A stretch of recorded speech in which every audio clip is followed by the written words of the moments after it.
are the co-founders of Dipper. Dipper is a technology platform that guides professionals of color to a better workplace, one review at a time. Dipper is your safe space. It is the time for you to share your voice with a community that you are a part of. Visit us and join today at ourdipper.com. Okay, well, we are live right now and excited because we are with incredible guests today. Welcome to all of our viewers. Welcome to the virtual launch of ourdipper.com. And we're hosting virtual events throughout the month of April. We have a surprise for you, and we'll announce that next time. But please join us every Tuesday and Thursday this month to participate in our Shut Up and Listened themed events. Each event will feature top DEI thought leaders to discuss engaging topics impacting workplace culture. Now, this is a perfect opportunity to share more about Dipper, a tech platform for all people of color, Black, Brown, Asian, and Indigenous professionals of all levels, including C-suite, to rate and review their workplaces. Members have profiles and can access the inside scoop on which companies to join and stay away from. Members can also engage with our new members on Dipper's newsfeed.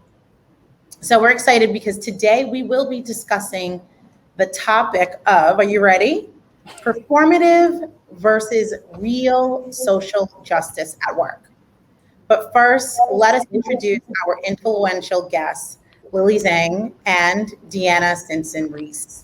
I'll start off with Lily, and then Jacinta will speak a little bit about DeAnnah. So Lily Zheng is a diversity, equity, and inclusion strategist and consultant who works with organizations around the world to create high impact and sustainable change. Lily's clients leverage organizational design, strategy, and culture to find novel solutions to systemic inequalities. A dedicated change maker and advocate, recently named a Forbes D&I trailblazer, Lily writes for publications including the Harvard Business Review, HR Executive, and more. They recently published their second book, The Ethical Sellout, Maintaining Your Integrity in the Age of Compromise. I love that. Yes. On to you, Jacinta. Excited to hear about it. Excellent. Thank you so much. And DeAnnah Stinson Reese consults Black and Brown professionals to create strategies to grow their career and secure employment at fair, desirable salaries. She takes special interest in working with women and helping them advance into senior level VP or C-suite roles. Many professionals know her as the original job search Jedi that helps job seekers maximize their search time and yield positive results. Careered professionals, clients on average see a 37% minimum salary increase, oftentimes ranging from $15,000 to $20,000 at minimum. Good work. And we're so excited about all of the work that both of these influential individuals are doing. And we're so blessed and glad that they get to share their voices with us today. So let's dive in to the topic of performative versus real. Real. We gotta say, I like to put the emphasis on real social justice at work.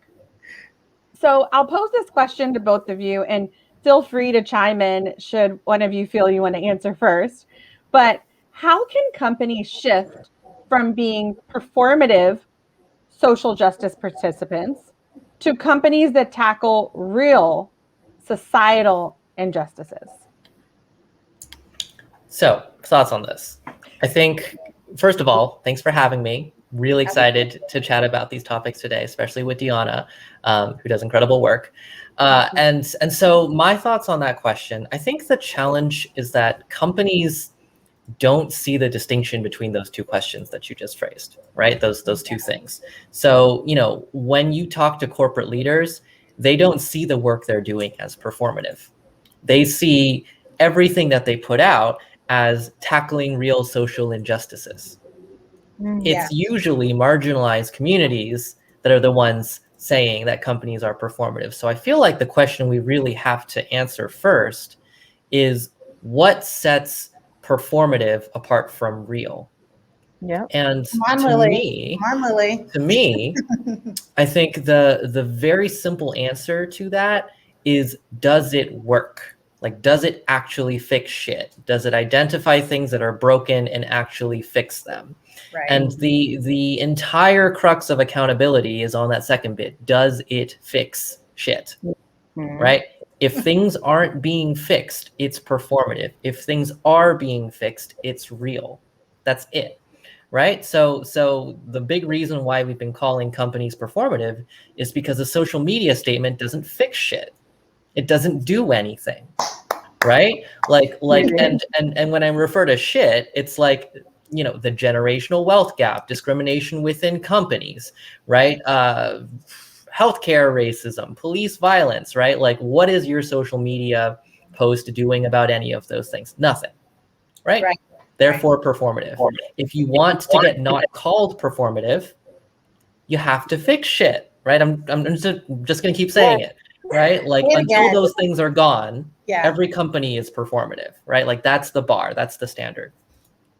I cannot agree more with Lily. There is so much lack of accountability when it comes down to companies being able to kind of glide by with, oh, we're going to put out this statement, or my favorite is the one and done, right? Where it's like, oh, we're going to bring one person in to do X, Y, and Z this one time, and now we are, we've achieved diversity, equity, and we're there, we've done it, right? And that's just not the case. And so, just like Lily mentioned, when you think about it, who are the folks that are really saying that the work is performative? The marginalized groups that are still dealing with the same crap that we've been dealing with within corporate America and within our everyday lives. And a lot of companies also, when I think about some of the work that I've done, and I will talk to companies around, aside from just working on, like your hiring initiatives and all these other things that you can work on, what about your community involvement? How are you pouring into the communities that your employees are from and that they resonate with? How are you pouring into those communities to really show your commitment to that statement that you made? And y'all will be, well, maybe you won't be surprised, but a lot of companies feel like, well, that's really like not their place, right? Like, it's not a place to kind of take it that far in terms of, well, we typically donate to these charities, or we typically, put money towards these things, or we typically go out and do, work in these specific facets, versus shifting the focus and saying, if we're really committed to doing the work, right? I'm gonna try not to get too far off topic, but versus being just an ally, really being an accomplice, because people don't like when I say allies are cool, but that's real passive, right? I need an accomplice, somebody that's in the trenches, getting the work done right along with me, right? Where is your action that shows you're an accomplice versus passively saying you are being supportive, which really usually turns out to be that performative piece of what we're all trying to combat through the work that we're doing. No, absolutely. Both of you are spot on. I think that hashtag, Lily, is going to be trending. Right? Which one? What was it? Fix shit? Yes. Yep. Right? Fix shit, fix it, Jesus. There are so many different ways that people are going to be utilizing that. And DeAnnah, you are spot on in that we need to see the action. We need to see the action behind all of these posts and the social media things that are going out. And what I find is that a lot of organizations are now hiring specifically a DEI communication person to just work on messaging. And I'm like, wait, hold on. You're hiring someone just to work on message. Yeah, it's like rather than the focus on solutions that will actually fix the issues at hand, it's more so a focus on the message Just to put on that the out, issue that's a at problem, hand. right? Neta, I think we lost you a little bit. Yeah. Yeah, no, I'm back. Okay, I'm back. we got you. Right? Oh my gosh, it's almost like when you're on mute and you're saying everything and it's so powerful, so good. And you're like, okay, I just said all of that and great. Okay. But yeah, both of you were spot on with that. Like, where's the action, right? And now we're seeing more of companies now finding a DEI communications person and having that person just work on messaging rather than these internal things that are being perpetuated. I want to switch gears just a little bit and talk about pay disparity, right? Pay disparity is a characteristic of unjust workplace. And often what we see is that women specifically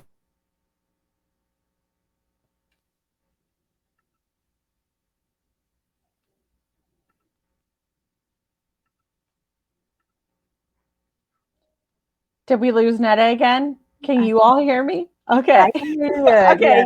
I didn't know if the water did it. When I grabbed the water, I was like, "What are you getting water?" underrepresented. Yeah, no problem. No problem. So I'll pick up where I believe Neta was going to leave off and kind of shifting gears and talking about pay disparities in the workplace. And often Black and brown women have fewer opportunities to be promoted, which restricts their potential income. So recognizing that these women do not have the time to wait for these companies to get it together, what can they do to increase their opportunities? And either one of you, if you'd like to jump in to just kind of talk about that a bit. Absolutely. Lily, you mind if I go first on This is your entire thing. So please go for it. Okay. So first of all, one of the things that it was the foundation of the work that I do is really helping Black professionals, especially Black women, to understand how to position themselves as assets, because we are assets, right? Mm-hmm. But a lot of times we don't know how to position ourselves that way when it comes to navigating our career growth. And because oftentimes we are already at a disadvantage when it comes to pay, meaning we haven't negotiated prior to that realization moment of crap, I need to be getting paid more. I need to kind of level it up, right? You're already kind of behind in the game. And so in order to pretty much change that narrative for yourself, the first thing I always tell Black women to do is take a step back and really outline where you add value, like in a very much so results focused way. You're valuable, your value proposition, right? Look at the work that you do and stop thinking about it from this lens of I only do this, or it's just me, I'm just doing X, Y, and Z, because we're inadvertently negating the impact of the work that we do by viewing it as something minute versus the impact that it's really having on companies' bottom lines. They're making money, right? Like every role exists for a reason. So even if you're not doing it, they're paying for that role to exist for a reason. So it's up to us as women to figure out, how is it that this role is impacting the company in a way that's allowing them to make revenue, whether that's directly or indirectly? When you reposition yourself and how you think about the impact that you make with the work that you do, A, it gives you that confidence boost, but B, it also allows you to position yourself differently for these roles. And we also got to just start opening up our mouths and asking for more too, because a lot of women that I coach, they don't even want, I'm talking about, they won't even ask, like even after giving them the tools, like I've turned them into, I won't say I turned them, but I've helped them to see that they're like the Cinderella, right, of, their own industry. And they're still kind of like, well, I just don't want to ask for the 30,000 more, the 50,000 more. And I'm like, but if you do the research, this is in line with what everybody else is making. Why won't you ask? Yeah. It seems so out of reach for us. And it's a mindset thing as well. So we really have to shift that mindset, but also like I said, taking that step back and understanding what your value proposition is in every aspect of the work that you do, because you want to reposition yourself as an asset. Because when you do that, you'll start to build a tribe around you and a network around you that will advocate for you as you are moving and navigating through your career, because you're going to vocalize how you are an asset. So Yeah. I know I was trying to get so much here real quick, but that's no. That was really valuable, because you not only identified that the purpose and the impact of identifying your value, but also how the people around you can add some color to allowing you to be able to know what you're worth, and that has so much power. Lily, is there anything you'd like to add as well? Yeah, totally. So I really think that DeAnnah and I approach similar work from very different angles. So, what I focus on, I think you prefaced the question with like, professionals of color don't have time for companies to get their act together, right? So DeAnnah is the person that comes in and like helps professionals of color advocate for themselves. I'm the person coming after that, helping companies get their act together, right? Like it's my job to work with leaders to ensure that negotiation isn't the only means by which people of color can attain equity, right? Because that's fundamentally unfair. That's fundamentally broken. And so when I focus on work to shift those systems, a lot of what I look at is how can we ensure that promotion pathways are equitable? How can we ensure that managers understand how to give opportunities for what we call glamour work, so high visibility work that is often considered for promotions equitably among their direct reports, whether those reports are men, women, people of color, whites, etc. And how can we ensure that we create standard processes to make sure that any person of color doesn't have to be a self-advocating badass to get the same level of equity as everyone else, right? I'm trying to design an organization where the shyest, most introverted person that has never advocated for themselves in their lives can experience the same level of equity, right? Like that's what I'm working for, right? Like DeAnnah's going to work with the badasses that are impatient, that are going to get there, that are going to get what they're worth, right? And I'm there to get everyone else that's too shy to come to her. Yeah. Though ideally more folks would come to you, right? Like that's part of it too. So I feel like both of these solutions, right? The very individual and the systemic need to work together. Because if we only fix systems, right, that's going to take way too damn long. Right. And if we only rely on individuals, that's going to create a disparity between those who are willing to advocate and those who aren't. And that's not good either, right? So both of this work needs to happen in tandem. And we are, I think, through this work that's happening in tandem, it's beautiful because it's unveiling the best kept secrets in a lot of these organizations, right? Like there are a lot of people doing the work who just don't fit into this majority definition. They may not look like everyone on the board. So they're then not getting that seat at the table. Do either one of you or both of you, do you see that there are organizations that you believe are doing social justice the right way and that are, I guess, attacking the issue from both sides and really looking at how do we build up individuals, but how do we also like fix shit within our own organization and get it done? Can I just one quick comment? Because I know both Lily and DeAnnah have something good to say. I was just watching the facial expressions and both of you trying to think really, really hard. DeAnnah's like, Lily's like, so I'm really curious. So I have an answer to this question, and it's never the one that folks who ask it want to hear, which is I don't believe that there is any company in the world currently that quote unquote does social justice right, because to do social justice right means combating ableism, classism, anti-Black racism, anti-Asian racism, anti-Indigenous racism, colonialism, imperialism, war, poverty, right? Like that is social justice. I don't know any organization that's doing all of that. So whenever people ask me that question, I say, no, I'm not going to go on record saying company A is a good company and therefore you get a free pass. Because do you know what happens when consultants like me say company A is doing a good job on social justice? Like nothing good.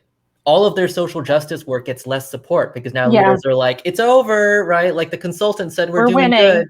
So like my principle, I never, ever, ever give companies a free pass saying that they're doing good enough, right? So that's not a great answer. I'm sorry. But I can also say that there are lots of companies that are doing small aspects of the social justice conversation well, right? Like, you know, there are companies like IBM, for example, that have done a good job advocating for dreamers. And I can say that, have they done a good job advocating for dreamers? Yes. Does that mean that they are a capital S, capital J, good social justice company? I'm not going to say that. I don't know them, right? Like go in and, I don't know, wait till their employees use Dipper and then see how that's going to shake out, right? Like, because I am not the arbiter of whether companies get it, right? Like employees are. And so I would almost ask that question right back at you two, right? Once this platform is up and going, I want to see if there are any companies where all the people of color, all the women of color are on the record saying, I have had nothing but a good experience here. That'll knock my socks off because I've never seen that, right? And I'm waiting for it. Yeah, and we are too. And that's exactly why we created Dipper, you know, because the reality of it is there are many companies that are just not going to get it right. And if they're not willing to get it right and do the real work, then people don't need to move and go there, right? And waste their time. And so, and that's again why we created Dipper, because we really want to make sure that people are selecting the best spaces for them to work and grow and thrive, and are truly genuine about the work that they're doing, right? So thank you for that question, because that's exactly what we're looking to do, Lily. DeAnnah, would love to hear what your thoughts are. In line with Lily around the answer of no. That's always the answer that I give. Like, yeah, no company. And it actually made me think about a question I was asked earlier today from one of my a lady at a company that I'm consulting right now. And she said, are you hopeful? That's what she said. Are you hopeful for the Black community in terms of like the work that is being done just within the US period? And I said, is that a trick question? And she was like, no, it's not a trick question. I said, no, I'm not hopeful, right? Like they are dragging their feet and they've been dragging their feet, but it doesn't stop the work that I'm doing. But am I hopeful right now? No, they haven't done anything for me to be hopeful. So I'm not going to give you an answer to make you feel like, oh, because I'm doing this work, like I think that there's like all this hope. No. I'm still fighting because I haven't seen any gleam of hope yet. So I have to keep fighting until I see that. And then I fight even harder to like see it manifest. But when I think about companies that are, I'll say, on the right track to hitting some of the marks of real work within social justice, not hitting every mark, but just on track. One client that I did some DEI work with, Stanley Black & Decker, they are very much so putting in a lot of action behind their words when it comes to really manifesting equity at the core of their diversity and inclusion initiatives, right? Even down to when you think about, yes, you have this leadership program to help with career progression, but do you have something that's tailored to your employees that need different things because they're from different marginalized groups?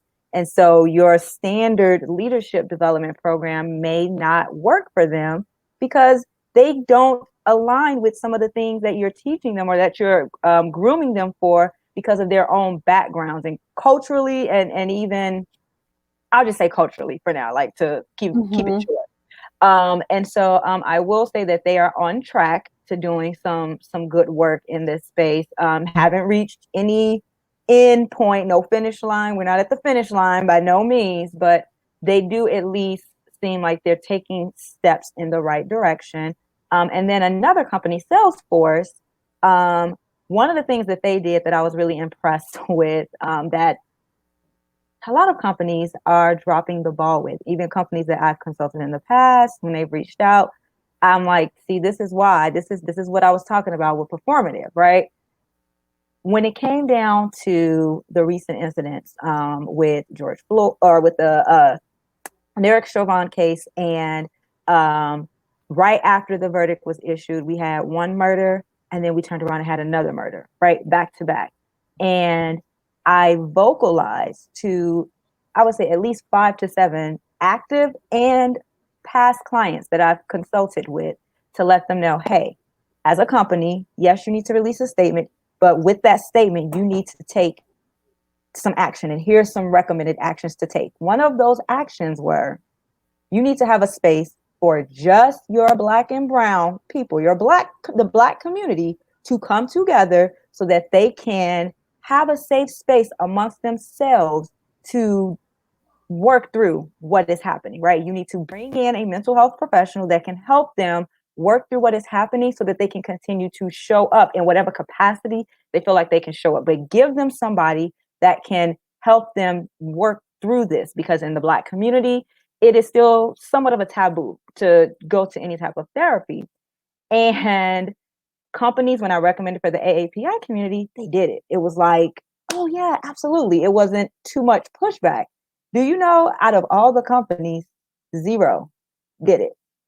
Everybody said, oh, I don't know if we have the budget. We're trying to get something together for everybody to be able to talk through what they're feeling, right? Everybody. And I was like, but Salesforce, they're not a client of mine, but Salesforce did create that space. I found out from one of their leaders, a Black woman. She did tell me, she said, you know what? They did show up. They showed up for the AAPI community, and they also showed up for the Black community. And so Salesforce is another company that's making, it seems like they're making steps in the right direction, just knowing some of the other work that they've done and just hearing that very distinguished difference in what they've done. And they've never been a client of mine. And I'm thinking about other clients that I've consulted that have done some great things, but I'm like, how did you drop the ball on something, to me, that's black and white? Like, no pun intended, but that's black and white. Right. Goodness, thank you both for sharing your thoughts on such an important topic. One of our viewers said, I think some of these organizations want to #fix shit. It's just a huge problem to fix. It's such a huge problem that they don't even know where to start. And this is where all these DEI roles are popping up. The corporate leadership can't fix it, so they give it to the new DEI role and say, go fix it, with no support, no plan, and quite frankly, no idea as to how to execute that. And then that DEI role becomes or falls on that person. And that is so true. I see heads shaking.